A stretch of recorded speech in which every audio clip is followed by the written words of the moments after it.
I wondered if you could tell me about cleansing the temple of the money changers. Was I angry? No, I wasn't angry. Yeah.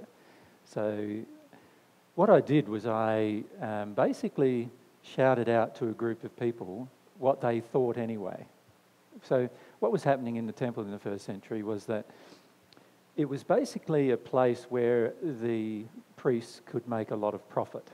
And of course they had deals with certain suppliers where the suppliers could come into the temple and supply the sacrifices for the forgiveness of sins. And under the Jewish law at the time, and you can read this in the Bible actually because it's pretty close to what the Jewish law was stated in the Torah. Under the Jewish law, we had to basically have a sacrifice or different types of sacrifices for different types of sins. And of course all of those sacrifices meant some animal had to die. And that was basically the underlying premise of all sacrifice for sin.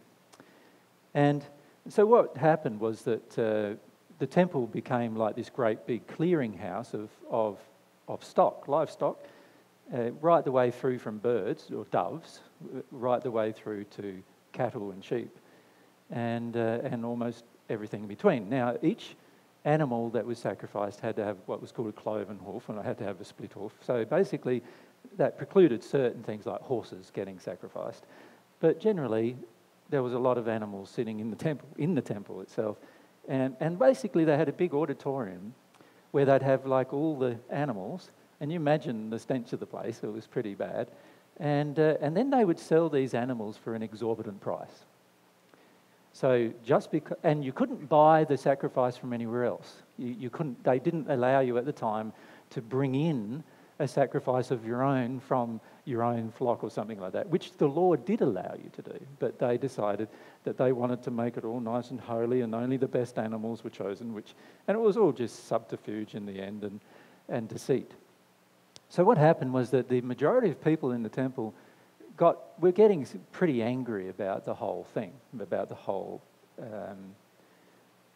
situation, the total situation, which was basically that if they wanted to do what the Torah suggested, they had to buy the animals from the people who were selling them in the temple at exorbitant prices.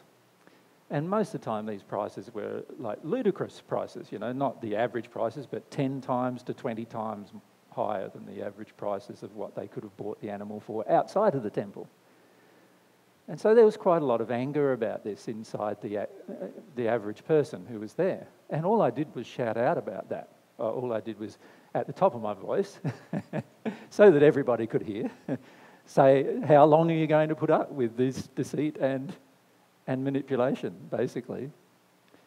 And of course, everybody started getting pretty angry. They connected to their anger after that, which is not my underlying desire, but they connected to the anger, and then they had a riot in the temple.